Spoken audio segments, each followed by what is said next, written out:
राधे राधे। मेरे प्यारे भाइयों बहनों माताओं व बंधुओं, संस्कार की बातें चैनल में आपका स्वागत है। बंधुओं, आज द्वादशी के दिन मैं आपको सुनाने जा रही हूँ एकादशी व्रत पारण की कथा। बंधुओं, जिसे सुनने मात्र से आपको एकादशी व्रत के पूर्ण फल की प्राप्ति होगी। बंधुओं, यदि आपने हमारे YouTube चैनल को अब तक सब्सक्राइब नहीं किया तो जरूर करें और बेल आइकन दबाना ना भूलें, ताकि आपको हमारी आने वाली सभी वीडियोस की जानकारी सबसे पहले हो सके। बंधुओं, वीडियो को पूरी सुनने के बाद कमेंट बॉक्स में जय तुलसी माँ जरूर लिखें। बोलो तुलसी माता की जय हो। हमने आपके मुख से तुलसी के पत्र और पुष्प का शुभ महात्म सुना, जो भगवान विष्णु को बहुत ही प्रिय है। अब हम आपसे तुलसी की पुण्य में कथा को सुनना चाहते हैं। व्यास जी बोले, ब्राह्मणों, पहले स्कंद पुराण में मैं जो कुछ बतला आया हूँ वही यहाँ भी कहता हूँ। शतानंद मुनि के शिष्य कठोर व्रत का पालन करने वाले थे। उन सब ने एक दिन अपने गुरु को प्रणाम करके परम पुण्य और हित की बात पूछी। शिष्यों ने कहा, नाथ, ब्रह्मवेताओं में श्रेष्ठ आपने पूर्व काल में ब्रह्मा जी के मुख से तुलसी जी के जिस कथा का श्रवण किया था उसको हम सब सुनना चाहते हैं। शतानंद जी बोले, शिष्यगण, तुलसी जी का नाम उच्चारण करने पर ही असुरों का दर्प दलन करने वाले भगवान श्री विष्णु प्रसन्न हो जाते हैं। मनुष्य के पाप नष्ट हो जाते हैं, उन्हें अक्षय पुण्य की प्राप्ति होती है, जिसके दर्शन मात्र से करोड़ों गोदान का फल प्राप्त होता है। उस तुलसी का पूजन और वंदन लोग क्यों ना करें।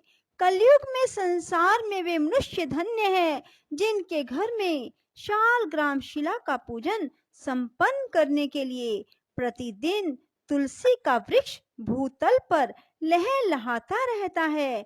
जो कलयुग में भगवान श्री केशव की पूजा के लिए पृथ्वी पर तुलसी का वृक्ष लगाते हैं, उन पर यदि यमराज अपने किंकरों सहित रुष्ट हो जाए तो भी वे उनका क्या कर सकते हैं। तुलसी, तुम अमृत से उत्पन्न हुई हो और केशव को सदा ही प्रिय हो। कल्याणी, मैं भगवान की पूजा के लिए तुम्हारे पत्तों को चुनता हूँ। तुम मेरे लिए वरदायिनी बनो। तुम्हारे श्री अंगों से उत्पन्न होने वाले पत्रों और मंजरियों द्वारा मैं सदा ही जिस प्रकार श्री हरि का पूजन कर सकूं वैसा उपाय करो। पवित्रंगी तुलसी, तुम कलिमल का नाश करने वाली हो। इस भाव के मंत्रों से जो तुलसी दलों को चुनकर उनसे भगवान वासुदेव का पूजन करता है, उसकी पूजा का करोड़ों गुना फल प्राप्त होता है। देवेश्वरी, बड़े बड़े देवता भी तुम्हारे प्रभाव का गायन करते हैं। मुनि, सिद्ध, गंधर्व, पाताल निवासी, साक्षात नागराज, शेष, संपूर्ण देवता भी तुम्हारे प्रभाव को नहीं जानते। केवल भगवान विष्णु ही तुम्हारी महिमा को पूर्ण रूप से जानते हैं। जिस समय क्षीर समुद्र के मंथन का उद्योग प्रारंभ हुआ था, उस समय श्री विष्णु के आनंद अंश से तुम्हारा प्रादुर्भाव हुआ था। पूर्व काल में श्री हरि ने तुम्हें अपने मस्तक पर धारण किया। देवी, उस समय श्री विष्णु के शरीर का संपर्क पाकर तुम परम पवित्र हो गई। तुलसी, मैं तुम्हें प्रणाम करता हूँ। तुम्हारे श्री अंग से उत्पन्न पत्रों द्वारा जिस प्रकार श्री हरि की पूजा कर सकूं, ऐसी कृपा करो जिससे मैं निर्विघ्नता पूर्वक परम गति को प्राप्त हूँ। साक्षात श्री कृष्ण ने तुम्हें गोमती तट पर लगाया और बढ़ाया था। वृंदावन में विचरते समय उन्होंने संपूर्ण जगत और गोपियों के हित के लिए तुलसी का सेवन किया। जगत प्रिया तुलसी, पूर्व काल में वशिष्ठ जी के कथन अनुसार श्री रामचंद्र जी ने राक्षसों का वध करने के उद्देश्य से सरयू के तट पर तुम्हें लगाया था।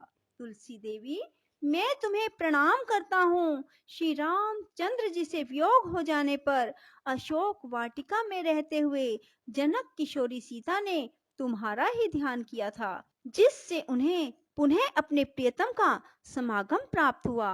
पूर्व काल में हिमालय पर्वत पर भगवान शंकर की प्राप्ति के लिए पार्वती देवी ने तुम्हें लगाया और अपनी अभीष्ट सिद्धि के लिए तुम्हारा सेवन किया। तुलसी देवी, मैं तुम्हें नमस्कार करता हूँ।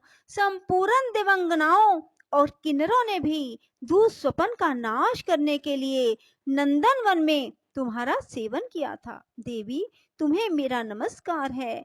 धर्म अरण्य गया में साक्षात पितरों ने तुलसी का सेवन किया। दंडक अरण्य में भगवान श्री रामचंद्र जी ने अपने हित साधन की इच्छा से परम पवित्र तुलसी का वृक्ष लगाया। लक्ष्मण और सीता ने भी बड़ी भक्ति के साथ परम पवित्र तुलसी का वृक्ष लगाया। लक्ष्मण और सीता ने भी बड़ी भक्ति के साथ उसे पोसा। जिस प्रकार शास्त्रों में गंगा जी को त्रिभुवन व्यापिनी कहा गया है, उसी प्रकार तुलसी देवी भी संपूर्ण चराचर जगत में दृष्टि गोचर होती है। तुलसी का ग्रहण करके मनुष्य पातकों से मुक्त हो जाता है। और तो और मुनीश्वरों, तुलसी के सेवन से ब्रह्म हत्या भी दूर हो जाती है। तुलसी के पत्ते से टपकता हुआ जल जो अपने सिर पर धारण करता है, उसे गंगा स्नान और 10 गोदान का फल प्राप्त होता है। देवी, मुझ पर प्रसन्न होवो। देवेश्वरी, हरि प्रिय, मुझ पर प्रसन्न हो जाओ। क्षीर सागर के मंथन से प्रकट हुई तुलसी देवी, मैं तुम्हें प्रणाम करता हूँ। द्वादशी की रात्रि में जागरण करके जो इस तुलसी माँ की कथा को सुनता है, भगवान श्री विष्णु उसके 32 अपराध क्षमा कर देते हैं। बाल्य अवस्था, कुमार अवस्था, जवानी और बुढ़ापे में जितने पाप किए जाते हैं, वे सब तुलसी स्तोत्र के पाठ से नष्ट हो जाते हैं। तुलसी के स्तोत्र से संतुष्ट होकर भगवान सुख और अभ्युदय प्रदान करते हैं। जिस घर में तुलसी जी की इस कथा को सुना जाता है, पढ़ा जाता है, उसका कभी अशुभ नहीं होता, उसका सब मंगल ही होता है, किंचित भी अमंगल नहीं होता। उसके लिए सदा सुकाल बना रहता है, वह घर प्रचुर धन धान्य से भरा रहता है। तुलसी जी की इस कथा को सुनने से मनुष्य के हृदय में भगवान विष्णु के प्रति अविचल भक्ति होती है, उसका वैष्णवों से कभी वियोग नहीं होता। इतना ही नहीं, उसकी बुद्धि कभी अधर्म में प्रवृत्त नहीं होती।